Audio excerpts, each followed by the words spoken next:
हर घड़ी खुद से उलझना है मुकद्दर मेरा, मैं ही कश्ती हूँ, मुझी में है समंदर मेरा। हर घड़ी खुद से उलझना है मुकद्दर मेरा, मैं ही कश्ती हूँ, मुझी में है समंदर मेरा। किससे पूछें कि कहाँ गुम हूँ वर्षों से? किससे पूछूं कि कहाँ गुम हूँ वर्षों से?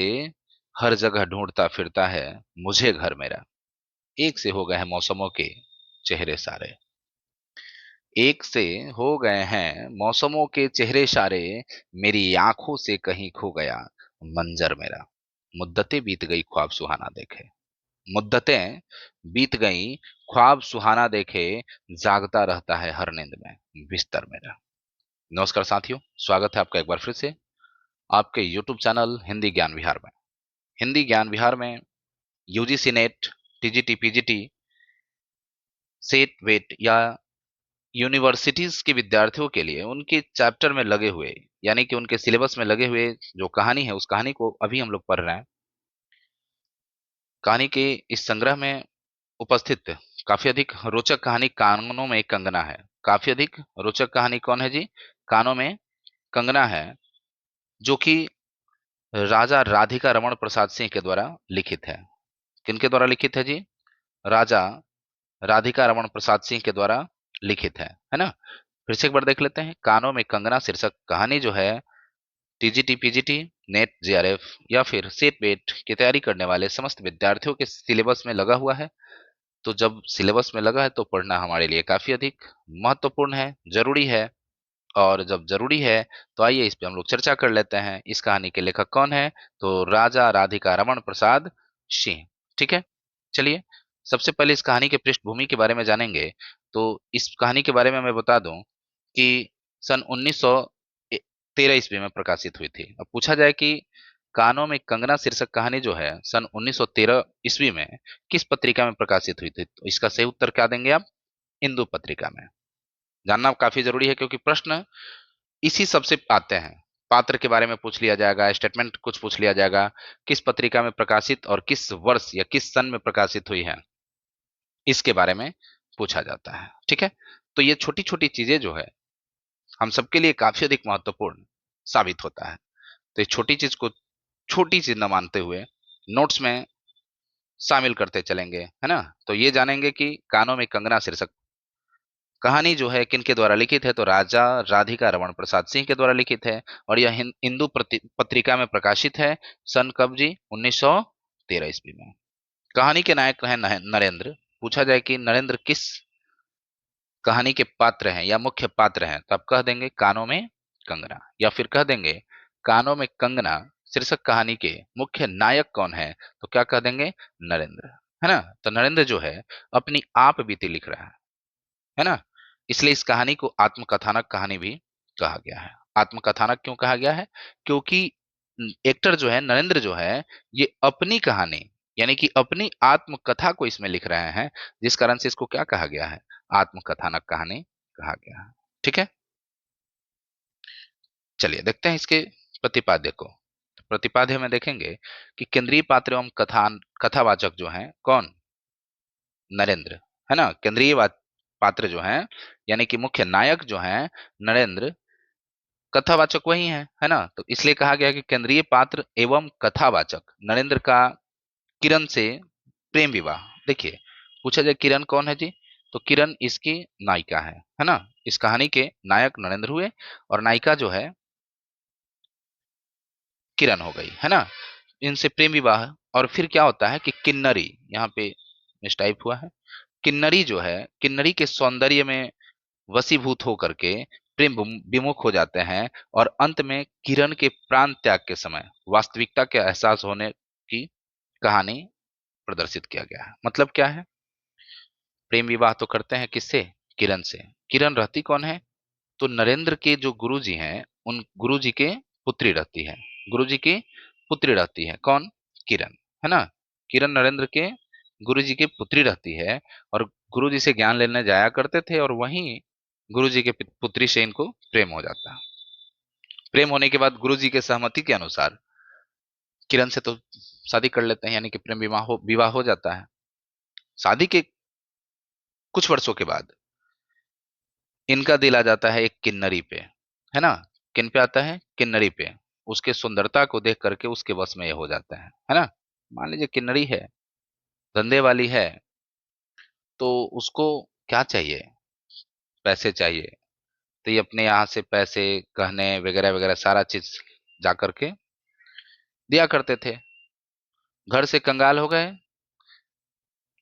पत्नी यानी कि किरण की नजर में भी ये गिर चुके थे, है ना। कहा जा सकता है कि भोली भाली औरत रहती है, और भोली भाली औरत रहती है तो अपनी पीड़ा को सहती है, और सह करके बिल्कुल मौन रह करके, मतलब मौन रहकर ही अपनी पीड़ा को सहती है। इस बात को किरण तो समझती है, लेकिन नरेंद्र नहीं समझ पाते हैं, है ना। तो नरेंद्र नहीं समझ पाते हैं। क्या करते हैं कि इसके गहना चाहे जो भी कुछ है, रुपया पैसा जो भी कुछ है, उस किन्नरी के प्रेम में फंस करके, उसके वश में हो करके सारा चीज लुटा देते हैं। लेकिन अंत में जब किरण प्राण त्यागने पे आती है, तो उस समय इनको वास्तविकता का एहसास होता है ना। इसके बाद पत्नी से अलग दुनिया में प्रेम में फरेब, छल और विश्वासघात होता है। और लेखक का उद्देश्य प्रेम, सत्य, ईमानदारी और नैतिक मूल्यों का बोध करा करके आदर्शवाद की स्थापना करना है। यानी कि लेखक जो है, यानी राजा राधिका रमण प्रसाद सिंह जो है, इस कहानी के माध्यम से दिखाना चाहते हैं कि प्रेम में जो है, ये तो फरेब को दर्शाए हैं, छल को दर्शाए हैं, विश्वासघात को दर्शाए हैं। इन सभी चीजों से दूरी बनाने का एक संदेश देते हैं, है ना। आपने प्रेम विवाह किया किससे? किरण से। और किरण से प्रेम विवाह करने के बाद आप पुनः किन्नरी के प्रेम में फंस गए और अपनी हर चीज को लुटा दिए। ये नहीं देखें कि हमारी भोली भाली जो स्त्री है, कितने पीड़ा को झेल रही है, किस प्रकार के पीड़ा का सहन कर रही है।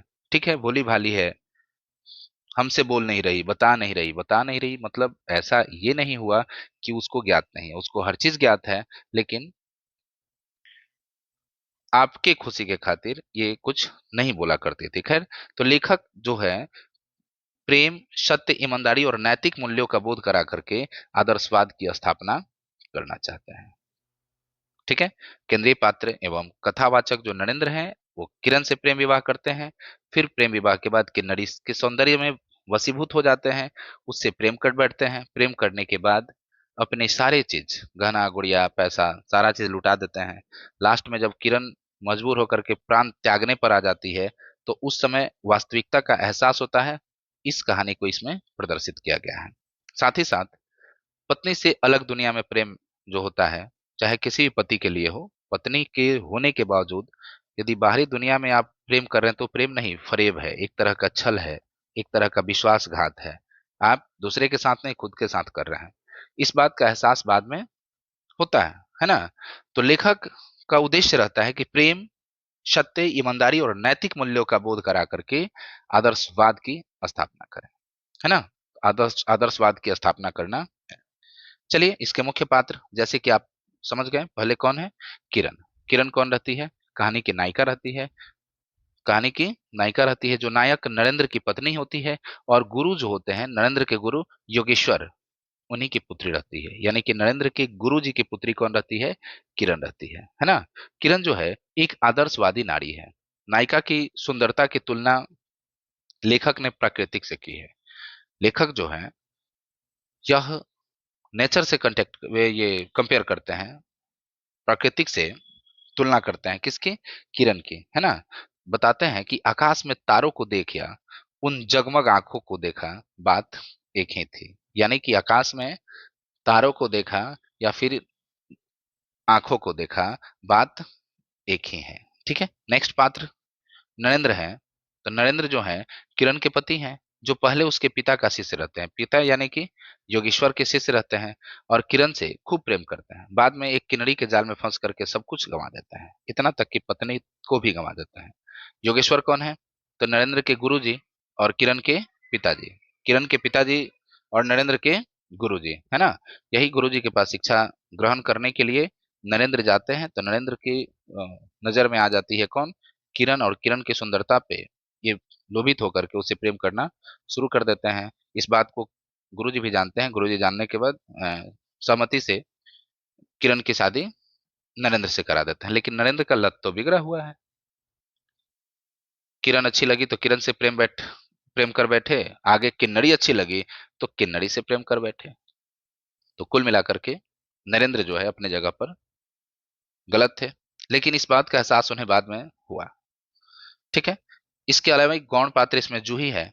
जूही कौन जी? तो नरेंद्र के घर की एक नौकरानी है। जूही कौन है? तो एक नौकरानी है। किन्नरी कौन है जी? तो किन्नरी जो है वही खलनायिका, जो नरेंद्र को अपने जाल में फंसाती है और फंसा करके क्या, उसके उसके द्वारा गहने रुपए पैसे सारे ऐंठ लेती है। ठीक है। मोहन कौन है? मोहन जो है नरेंद्र का एक पहचान वाला व्यक्ति है। ठीक है। तो इसमें गौण पात्र कौन हो गए? जूही। जूही जो है नौकरानी है, किन्नरी जो है खलनायिका है, और मोहन कौन है? तो मोहन जो है नरेंद्र के पहचान वाला एक व्यक्ति है। ठीक है। अब इस कहानी में विशेषता क्या है? अभी हमने कुछ देर पहले सारा चीज को बताया था। तो ये अलंकारिक और क्लिष्ट भाषा लिखा गया है। भाषा सबसे पहले बताएंगे कि अत्यंत अलंकारिक और क्लिष्ट भाषा है। दूसरा है, इसमें दो स्थानों की चर्चा की गई है। पहला स्थान कौन है? ऋषिकेश। और दूसरा स्थान कौन है? मुरादाबाद। है ना? तो पूछा जाए कि ऋषिकेश और मुरादाबाद किस कहानी में चर्चित है, चाहे किस कहानी में चर्चा किया गया, तो कानों में कंगना किनके द्वारा लिखित है? तो राजा राधिका रमन प्रसाद सिंह के द्वारा। ठीक है। या फिर पूछा जा सकता है कि कानों में कंगना कहानी में, शीर्षक कहानी में किन दो स्थानों की चर्चा की गई है? तो आप सही उत्तर बता देंगे ऋषिकेश और मुरादाबाद। है ना? अब यहाँ पे भोली भाली स्त्री की पीड़ा का मौन वर्णन है। इसके बाद गलत संगति के असर को दर्शाया गया है। संगति का असर तो होता है, तो इस गलत संगति का जो असर है ये हावी हो जाता है किन पे? नरेंद्र पे। इस चीज को प्रदर्शित कराया गया है। प्रकृति की सौंदर्य या खूबसूरती जो है उसका वर्णन किया गया है। अभी कुछ देर पहले मैंने चर्चा किया था कि किरण के आंखों की तुलना किससे? तारों से कर रहे हैं। है ना? बताते हैं कि आकाश आकाश में तारों को देखा या उन जगमग आंखों को देखा, बात एक ही है। प्राकृतिक से सुंदरता, है ना, को कनेक्ट कर रहे हैं। कवि के अनुसार प्राकृतिक की सौंदर्य है या खूबसूरती है उसका काफी अधिक वर्णन किया गया है। इसके बाद आत्मग्लानि एवं पश्चाताप। जब नरेंद्र को लगता है कि हमने गलत किया है, उस समय उनको पश्चाताप होता है। ठीक है। तो इस तरह से इसकी विशेषता रही। आइए इस कहानी के कुछ उदाहरण को देख लेते हैं। दिया हुआ है, उसे वन के फूलों का भुलापन समझो, नवीन चमन के फूलों की भंगी नहीं, विविध खाद्य रस जिनकी जीविका है, निरंतर काट छाट से जिनका सौंदर्य है, जो दो घड़ी चंचल चिकने बाल की भूषा है, जो दो घड़ी तुम्हारे फूलदान की शोभा। वन के फूल ऐसे नहीं, प्रकृति के हाथों से लगे होते हैं, मेघों की धारा से बढ़े हैं, चटुल दृष्टि इन्हें पाती नहीं, और जगदायु इन्हें छूती नहीं। यह सरल सुंदर सौरभमय जीवन है, और जब जीवित रहे तब चारों तरफ अपने प्राण धन से हरे भरे रहें, और जब समय आया तब अपनी माँ की गोद में झर पड़े। यहाँ पे क्या दर्शाया गया है? वन के फूलों का भोलापन। है ना? समझने की बात बताया गया है। तो जैसे वन वाला में होता क्या है कि जैसे घर पे रखा हुआ जो फूल है, बगीचा में बोया हुआ फूल है, उसमें देखा जाता है कि निरंतर सिंचाई की जाती है, खाद पानी दिए जाते हैं। है ना? लेकिन वन में जो है उसमें क्या देखा जाता है कि प्रकृति के हाथों से लगे होते हैं, उसे कोई लगाने वाला नहीं होता है, उसे सिंचाई करने वाला कोई नहीं होता, उसे मेघों की धारा से सींचना होता है। चटुल दृष्टि इन्हें पाती नहीं है, जगदायु इन्हें छूती नहीं है। यह सरल सुंदर सौरभमय जीवन है, और जब जीवित रहे तब तो चारों तरफ अपने प्राणधन से हरे भरे रहते हैं। लेकिन जब समय आया तब क्या होता है जी? जिस धरती माँ की गोद से यह उगे उसी में क्या करते हैं? ये झड़ जाते हैं। है ना? ये किसके लिए तुलना किया जा रहा है? तो किरण को, प्राकृतिक। यहाँ पे दो तरह के फूल को प्रदर्शित किया गया है। एक बोए जाने वाले फूल जिसकी देखरेख माली के द्वारा होता है, माली सिंचाई करता है, आवश्यकता अनुसार उसकी काट छांट करता है, जहां खाद की जरूरत है वो सारे चीजों की पूर्ति करता है। दूसरी तरफ किस फूलों की चर्चा की जा रही है? उस फूल को जो वन में होते हैं, वहां कोई सिंचाई करने वाला नहीं होता, काट छांट करने वाला नहीं होता, मेघों की धारा से बढ़े होते हैं। है ना? जब मन किया जब तक जीवित रहे, जब तक जीवित रहें चारों तरफ अपने प्राणधन से हरे भरे रहें, और जब समय आया तब अपनी माँ की गोद में क्या होते हैं, झर पड़ते हैं। सुनहरी किरणें सुदूर पर्वत की चूड़ा से देख रही थी। वह पतली किरण अपनी मृत्यु शैया से इस शून्य निविड़ कानन में क्या ढूंढ रही है, कौन कहे। किसे एक टक देखती थी, कौन जाने, है ना। किसे एक टक देखती थी, कौन जाने। अपनी लीला भूमि को स्नेह करना चाहती थी, या हमारे बाद वहां क्या हो रहा है इसे जोहती थी। मैं क्या बता सकूं।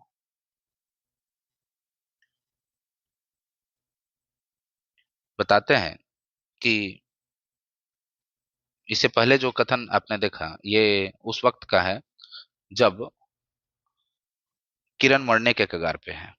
आगे इसमें एक उदाहरण है कि हम दूर से तारों के सुंदर शून्य झिकमिक के बारे में सोचते हैं और उसे क्या करते हैं, बार बार देखते हैं, लेकिन वह सस्पेंद निश्चिष्ट ज्योति सचमुच भावहीन है, या आप ही आप अपनी अनंत लहरी से मस्त है, इसे जानना आसान नहीं। हमारी ऐसी आंखें कहाँ कि उनके सहारे उस निगूढ़ अंतर में डूबकर था लें।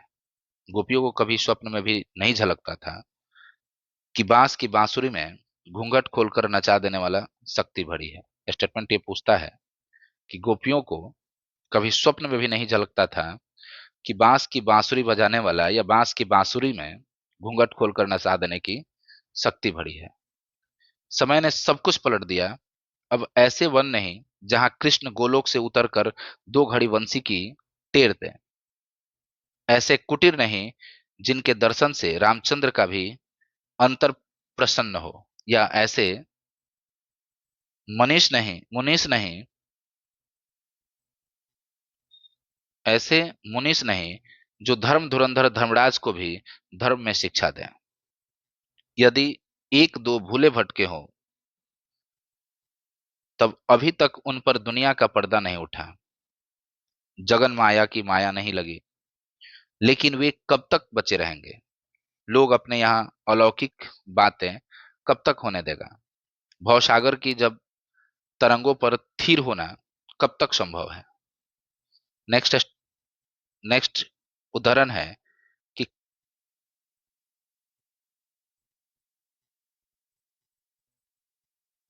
कंकड़ी जल में जाकर कोई अस्थाई विवर नहीं फोड़ सकती। क्षण भर जल का समतल भले ही उलट पुलट हो, लेकिन इधर उधर से जल तरंग दौड़कर उस छिद्र का नाम निशान भी नहीं रहने देती।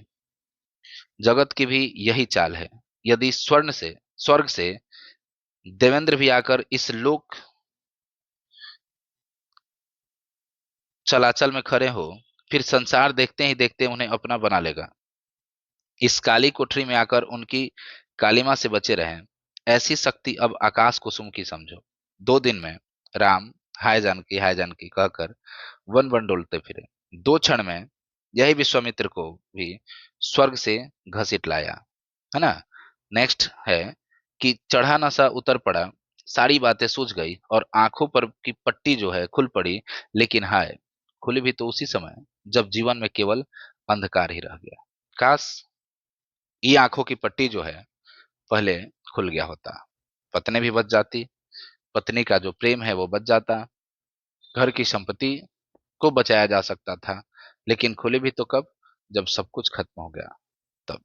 चलिए कहानी को एक बार जरूर पढ़ेंगे आप लोग, है ना। इस कहानी में मुख्य बातें क्या है, आपके एग्जामिनेशन के खातिर कानों में कंगना जो है राजा राधिका रमन प्रसाद सिंह द्वारा लिखित है, इंदु पत्रिका में प्रकाशित है, सन 1913 में प्रकाशित है। और कहानी का नायक जो है नरेंद्र है, और ये अपनी आप बीती को लिख रहे हैं, जिस कारण से इसको क्या कहा गया है, आत्मकथानक कहानी कहा गया है ना। इसके मुख्य पात्र किरण है, गुरुजी की पुत्री, नरेंद्र है नायक जो किरण से प्रेम करते हैं, और योगेश्वर है। गौण पात्र में जूही रहती है, नरेंद्र के घर की एक नौकरानी है। किन्नरी रहती है जो खलनायिका कह सकते हैं। और अगला जो है एक व्यक्ति कौन है, मोहन, जो नरेंद्र का पहचान वाला है। विशेषता की बात करें तो अत्यंत अलंकारिक व क्लिष्ट भाषा है। इनमें दो स्थानों की चर्चा की गई है, ऋषिकेश और मुरादाबाद की। भोली भाली स्त्री की पीड़ा का मौन वर्णन किया गया है। गलत संगति का असर को प्रदर्शित किया गया है। प्राकृतिक की खूबसूरती या जो सुंदरता होता है उसका वर्णन किया गया है। आत्मग्लानि एवं पश्चाताप का बोध किया गया है ना। तो इस चीज को आप एक बार देख लेंगे, नोट कर लेंगे। आपके एग्जामिनेशन में इसी प्रकार के बिंदुओं से प्रश्न पूछे जाते हैं। चलिए, धन्यवाद, मिलते हैं नेक्स्ट